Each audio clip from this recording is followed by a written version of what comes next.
Wayye maqaan kee eenyu jedhamti? Taaddee jedhama. Taaddee jedhamti. Eessarraa dhufte? Salaalee irraa dhufe. Salaalee irraa dhufte. Dallaalli si fide eenyu jedhama? Anwaar jedhama. Anwaaree ijoollee eessaadhanni? Ijoollee Alaabaa. Alaabaa. Birrii 100 meeqas nyaate? 600 nyaate. Biyyarraa giseen dhufu 450 kaffale. Ayyee. ከዛ እቺ ዴቢ 150 አደበለ ማለትኔ አይዲስ ስራው ጀጨናን ጀቻቲ ከዛ ሲል ደሞዘ ከንጀ ሸኔ ራፍደት ደሞዘ ጀሸኒ ኡፌ በካ ሆጂቲ ሲፉዴቲ ከን ኢንስ ራፍደት ና ፉዴራ ወቴት ሞ namni wayii dawwallaafi akkamitti mucaa kana gatta ani gaafa samata guddaa na fuudhee deemee manatti na reebee kaza karaatti na gatee karaa irraa namni na kaasee amma hojii kana na galcha jechuudha. Egaa ሰላም አለይኩም ወራህመቱላህ akkuma dhageessanu namichi Anwar የሚባል የአላባ ልጅ ነው የልጅ አምጥቶ መጀመሪያ በአይዲ አንቴና አመጣለሁ ብሎ 600,000 ብር በልቶበታል። እንደገና ደግሞ 150,000 ብር ጨማሪ በልቶ አሁንም እንደገና የ6 ደላሊ ብሪ ኩመድ ኢበጃሃነራ ኛቴ ከራት ነገቴ ጀደ ኦቦሌስ ኬኛ tokko waan baay'ee nama gaddisiisu mucaan kun akkuma argitanii dhalataa salaaleti mucaan kun baay'ee xiqqaadha daa'ima xiqqaadha birri 600 nyaate walumaa galatti birri 600 nyaateeti huruufatti sagate mucaa kan jechuudha waan baay'ee waan ijoolleen dallaallee Dubaay ijoollee keenya gochaa jiru mililikuun ungoone dhugaa rabbii mililikuun mamtuu ijoollee keenya irra takkanatti lammii keenya irra takkanatti akka hin taane jechuudha warroonni Dubaay isaan nama arrabsuu fi qarshii namaa nyaachuu malee ijoollee keenya wanni godhan jiru jechuudha dhugaa rabbii dubbachuuf mucaan kun amma daa'ima ofiisaatiyyuu daa'ima xiqqaadha birrii 600 nyaachuu jechuun eessan dhaqa birrii 600 nama biyya alaa oofanii waan baay'ee nama gaddisiisu kun kan nama lama oofitu nama tokkorraa fudhate jechuudha sinii galtee gaafa dallaalli hattuudha jedhamu warroonni akkanaa kun hattuudha jedhanii warri Dubaay hattuudha kan jedhan dhugaan isaanii hima ba'aa jira guyyaa guyyaadhaan ba'aa jira jechuudha ijoolleen keenya diraa keessan fiigaa ashamaa akkam jirtu hordoftoota koo nagaa keessanii ani nagaa kooti galata waaqayyoo isinillee baga nagaa taatan baga naa jiraattan isin jechaa egaa hordoftoota kiyya warroon chaanala kiyya faaraa taatan sabskraayibii gochuudhaan maamila keenya ta'aa isinin jedha egaa hordoftoota koo waan baay'een garaa nama nyaatudha mucaan kun akkuma nama kamiyyuu nan dalagadha jedheeti kan inni qarshii kana hunda baasee dhufee karaa irratti darban mucaan kun viidiyoo baay'ee waraabanii turanilleedha viidiyoo isaanii baay'eetu jira viidiyoo isaanii hanga 2 moo 3 argee jira viidiyoo san naffi da'u yaala mucaa kana akkuma nama kamiyyuu nan dalagadha jedhee biyya Imiraat deeme Dubaay jechuudha mucaan kun kan deemanii qarshii guddaadhaan deeme qarshii inni walumaa galatti dallaalli kan isa haga dhufee hojjetee fi haga ittiin deeme fi akka hojjete walumaa galatti 600 nyaate jechuudha mucaa kana 600 nyaataniit karaa irratti gatee jechuudha abbaa fide dallaaltichi fide sun jechuudha laala damoosa isaatillee kan ji'a 5 irraa nyaatee karaatti nagatee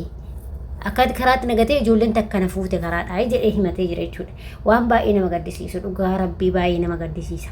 wanta ijoolleen keenya keessattuu ijoolleen Dubaay keessa jirtu waan bakka ani ijoolluma keenya yoo biyyattillee hafaa hojjedha jetteen akka waa inaaffaa itti fakkaata yeroo dallaalli ijoollee keenya waa'ee nyaataa jiru ijoollee keenya irratti taphachaa jiru ijoollee keenya waan xiqqoodhaan kan deemu 200,000 kan deeman ijoolleen dhiiraa 400,000 500,000 600,000 amma jahan gaatan duraan 4 amma 5 irraa gara 6 gaatanii jiru jechuudha booda deemanii miliyoonii naftummaa sallee akkas jechuun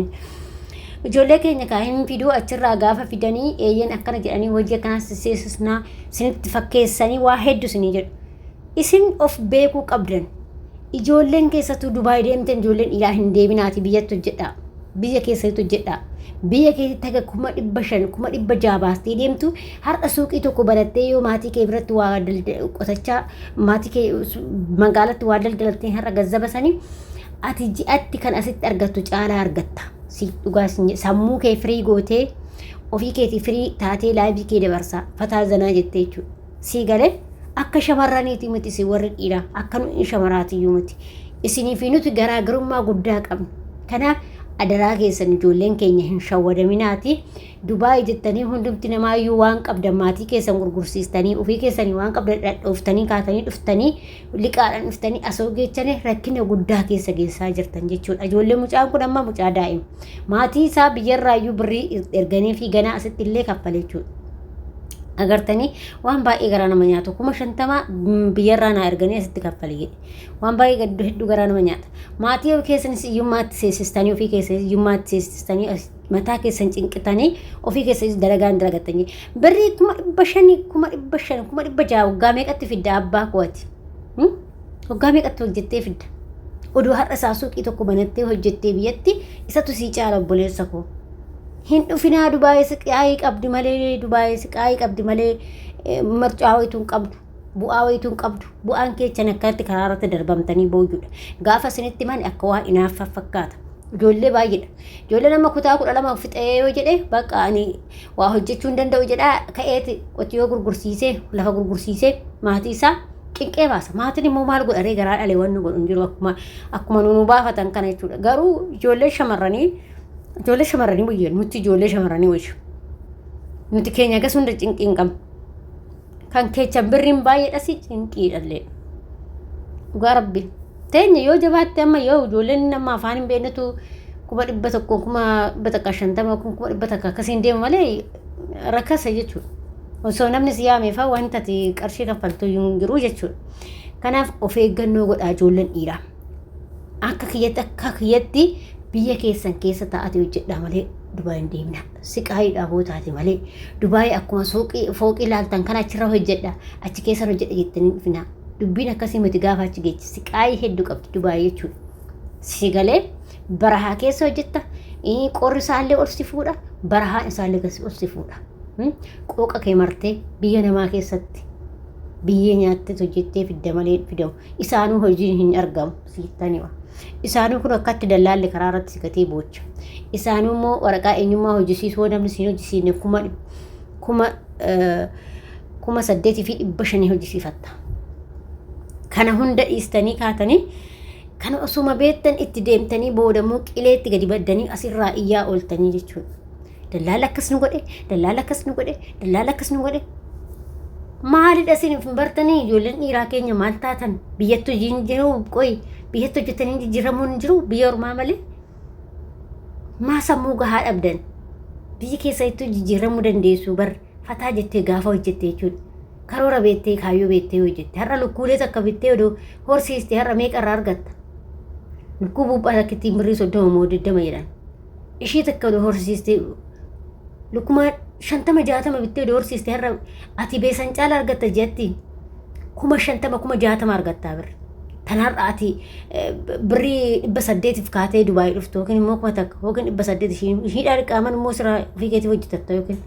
kana gattanii raatanii dhuftanii asitti cinqamtanii jechuudha baay'ee nama zanaazana dhugaa rabbi ijoollee keenya waan keessa jiran jechuudha yoo itti manii akka waa inaaffaa agartee ofii keenyaaf dhufnee isinii achitti himaa jirru isinitti fakkaata garuu dubbiin baay'ee cimteerti warri Dubaay hattuu ta'ee jira hattuu bichaa warri Dubaay hatma jiru hatee zargii diggifata hatee hafila diggifata hatee suuqii hojii ittiin banata hattoota bichaadha Dubaay akka jiruun dhugaa hattuu bichaa tolga'e Dubaay keessatti jechuudha kanaaf adaraa keessan of eeggadhaa waaqayyo sinaa eegu baay'ee garaa nama nyaata mucaan kun baay'ee xiqqaadha daa'ima ta'ee dhufe har'a biyya ormaa keessatti siqaayii argu hedduu garaa nama nyaata waaqayyo sin hojii yaa ta'uu sin jedha hordoftoota kiyya akkasuma ijoolleen dhufuudhaaf karoora qabdanillee yoo jiraattanii adaraa keessan dhufinaa sin jedha an akka gorsa obboleetti tokko ittiin dhufinaatii biyyuma keessatti lagadhaa akka biyyi alaa shamarranii malee ijoollee dhiiratti hin taatu maaliifin ulfaata baay'ee ulfaataadha baay'ee sin keessatti cinqiidha keessattuu Dubaay odoo sooduma kanaa ta'e soodii wayya Dubaay cinqii guddaa qabdi dhugaa rabbi cinqii guddaa qabdi akka ijoolleen isinitti kanaa mati jechuudha dubbiin dallaalli gaafas itti moojii si galchee si fida gaafas ga'e karaarratti si gatee si biraa kuta jechuudha kana osuma beektanuu kaatanii kuttanii dhuftanii har'a immoo asitti boochuu jechuudha waan baay'ee nama zanaazanu dhugaa rabbi naa akkas isiniin jedha hordoftoota kiyya waaqayyoon si hojii yaa ta'u obboleessa keenya waaqayyo dafqa kee yaa barbaadu hedduu garaa nama nyaata waan ijoollee keenya gochaa jirtu ofumaa warratti oromoon kun duraa akka wal guddisan barbaadanii naaffaa malee nagaa ta'a fayyaa ta'an ga viidiyoo biraatti walitti deemnutti baay'ee